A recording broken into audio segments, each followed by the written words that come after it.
The other night, very, very late at night, Bob and I voted for passing legislation to make college affordable again. It is not affordable for a lot of middle class and hard-working families.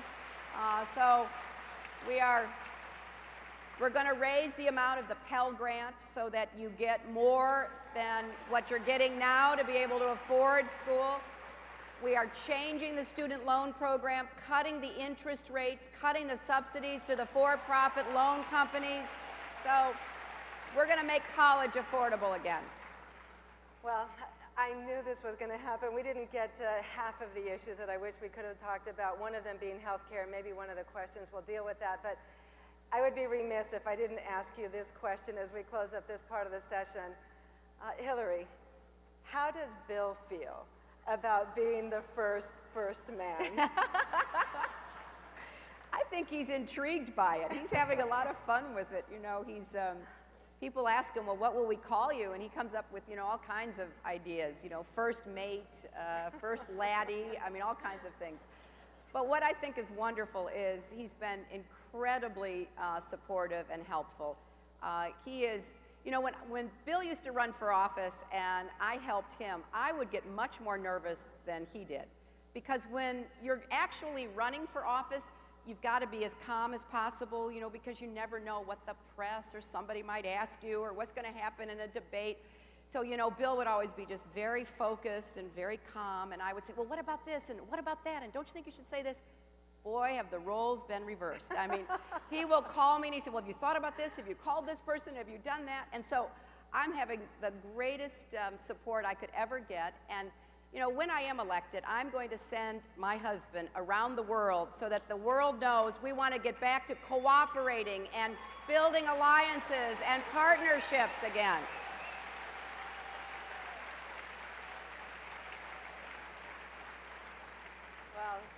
A woman who clearly is breaking ground in lots of ways. We're going to go to audience questions then.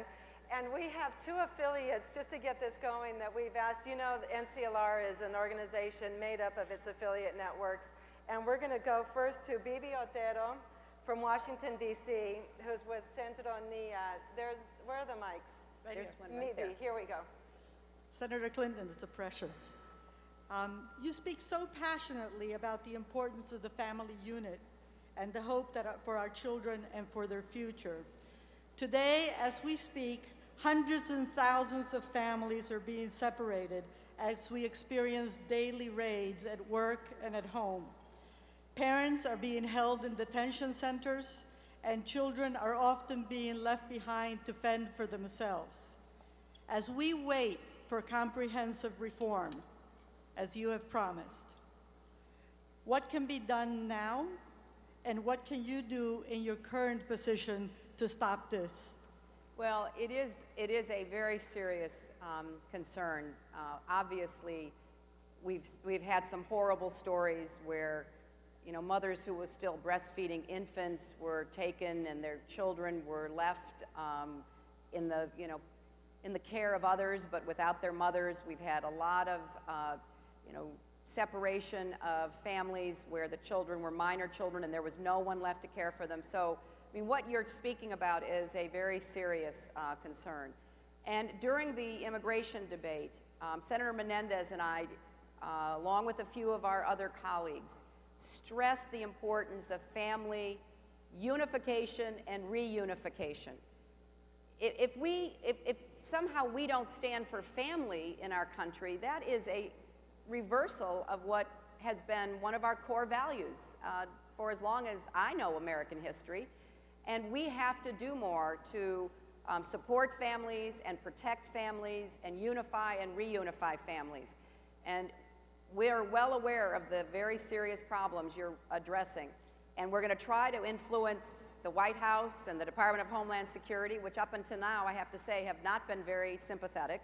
But I think if everyone in this room sort of raised that as an issue, we might begin to have a more sensible policy. Obviously, there is a tension between enforcing the law and being understanding and supportive of people who find themselves maybe having lived here for years, all of a sudden, thrown into this legal morass. And I think we should be more sensitive, more thoughtful, and more responsible. And we will try to do what we can. But as I have learned, it is very difficult to influence this administration. We have tried in so many ways on so many issues, but we will continue to try to do that.